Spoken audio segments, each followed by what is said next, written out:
Announced at PAX East 2019, the long-awaited Borderlands 3 will be released next month, and to help people get up to speed before the new game hits, we'll be producing recap videos of the plots for currently released Borderlands games. So, here's our recap of the full story of Borderlands. The Borderlands franchise takes place in a time much further ahead than our own, near the end of the 29th century, wherein space travel is common. The foundation of the plot of the first game begins with the actions of two major corporations, an alien archaeologist named Patricia Tanis, and the alien planet Pandora. The Atlas Corporation had previously unearthed a mass amount of alien weapon technology, and from this extracted a great amount of profit that placed them ahead of their other business competitors.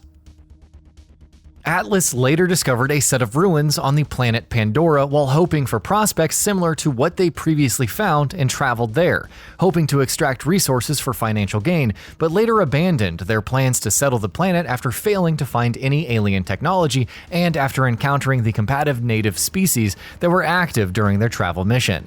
With Atlas leaving the planet, the Dahl Corporation settled Pandora, also searching for a vault of alien technology and using criminals as part of their settling and research efforts. The Dahl Corporation's Patricia Tanis led efforts to search for this vault, but they, except for Tanis herself, later died during the search, though the vault was found. Transmissions from the research team noting the existence of a vault were later discovered by Atlas, leading them to send their private military force, the Crimson Lance, to hunt down Tanis and extort her into cooperating with them. Meanwhile, Dahl abandoned their own excavation efforts, leaving behind the convicts who helped settle the planet, and leaving Pandora with throngs of outlaws that scavenged the planet. Eventually, we are greeted with four Vault Hunters who are searching for the Vault of Pandora. Early into their journey, the Vault Hunters meet Angel, who begins to direct the Vault Hunters to the vault, promising that it is real and suggesting that your being the first to discover the vault is a matter of grave importance. As you make your way to the town of Firestone, an abandoned town raided by bandits, you encounter Dr. Zed. After you spend some time taking direction from Zed and eliminating the bandit leader Sledge, you come upon a piece of the vault key, an artifact that can be used to open the vault on Pandora, and of great interest to many parties. It is of interest to Commandant Steele of the Crimson Lance, who advises you to hand over the piece of the key. Your journey then takes you to New Haven to meet Helena Pierce, the city's leader. Once you restore power to New Haven, Pierce directs you to Tanis, the researcher of renown. Tanis begins to direct you to retrieve the remaining pieces of the vault key. The second piece of the vault key was stolen by Crom off of Crazy Earl's possession, and dispatching Crom yields you that second piece. Pursuit of the third vault key piece takes you to the Trash Coast and Janistown, a bandit settlement. In the process of acquiring the third vault key piece, you deal with the Cobb brothers, both of whom are terrible and must be taken down. Tanis then directs you to the location of the fourth vault key piece, but as you're about to retrieve the fourth piece, you quickly learn that Tanis has not been completely forthright with you and her cooperation with Crimson Lance, with Commandant Steele later saying that there is no fourth vault key piece. Steele then shuts down EchoNet, a vital communication system and the means by which Angel has been communicating with you. The climax of the game involves you making your way to the Crimson Fastness, the Crimson Lance's headquarters on Pandora, to confront Tanis. But when you do find Tanis, she tells you that she was coerced into working with the Crimson Lance and asks you to restart EchoNet and to stop Steele, who plans to open the vault. As you make your way to the vault's native alien guardians are at war with the Crimson Lance. When the vault is opened, the final boss, the Destroyer, appears and kills Steele. After you kill the Destroyer, we learn that it is a monstrous creature who is sealed away so as to prevent it from wreaking havoc, with the Guardians not being enemies, but rather those meant to prevent people from opening the vault and unleashing the Destroyer. This vault on Pandora opens once every 200 years, but it is again sealed away at the end of the game.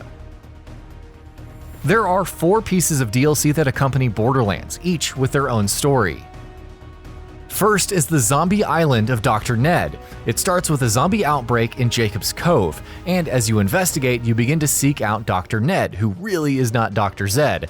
Ned was working on a cure for the zombie outbreak, but left his home and has left behind a cure elsewhere. Once you do meet Dr. Ned, he directs you to find his prototypical antidote. After finding the antidote suspiciously hidden away in a doll corporation dumpster, you later check out a message from a hacked Claptrap robot cautioning you about Ned. Then you make your way to Ned's old lab in Dead Haven. From here, we learn that Ned was likely behind the zombie outbreak himself. In order to pin that scumbag, you collect incriminating evidence, and after this, a showdown with the evil dude himself. Dispatch Ned, and then kill the undead Dr. Ned again to complete the story. Next is Mad Moxie's Underdome Riot, which functions differently from a standard episode. Mad Moxie is searching for a new husband.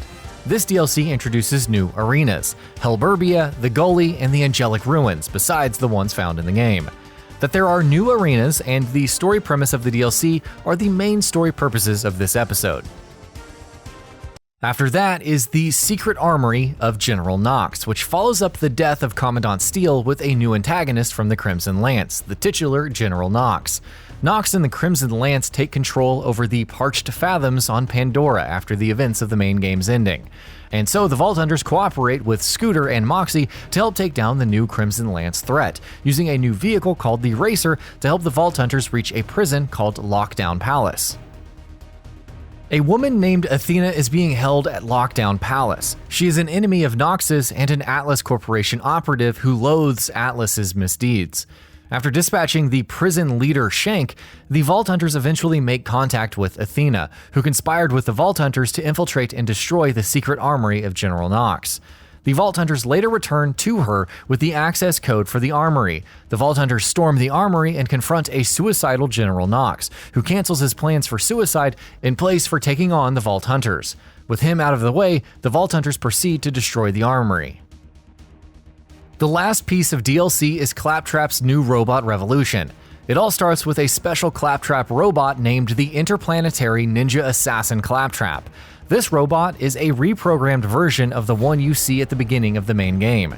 After the game is completed, this robot was reprogrammed to attack the Vault Hunters, your team, by various methods of harassment rather than outright violent antagonism, including via poison, spreading rumors, manners of traps, etc.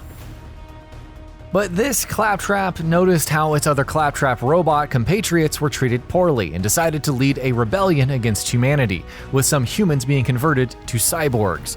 You're enlisted by Hyperion Corporation's Mr. Jeffrey Blake to conduct Operation Trap Claptrap Trap and subdue the rebellion. Along the way, you fight against a cyborg General Knoxx, General Knoxx Trap, as lively as he has ever been. Later, you take on a manufacturing factory, and it is here that you find Ned Trap, who has, after becoming undead and being turned into a cyborg, probably reached an undiscovered form of existence. While searching for a key device called the Wired, you also take down another somewhat familiar face, Commandant Steel Trap. The conclusion of the DLC episode is a gauntlet of fights that sees you refight the three aforementioned bosses one at a time, and then taking down INAC and the MINAC, or the Mega Interplanetary Ninja Assassin Claptrap. The Vault Hunters must use the Wired next to INAC to end the rebellion, and after the MINAC and INAC are taken down, the rebellion is finally quashed. Hyperion pays you well for your efforts. Sort of. And that concludes our video on the full story of Borderlands. Be sure to keep an eye out for other videos in preparation for the release of Borderlands 3. Let us know what you want from Borderlands 3 in the comment section below. And as always, thanks for watching. And that about does it for this video. If you enjoyed what you watched and want to see more from GamingBolt, you can always hit that subscribe button and turn on the bell icon next to it. That way you will never miss any of our videos.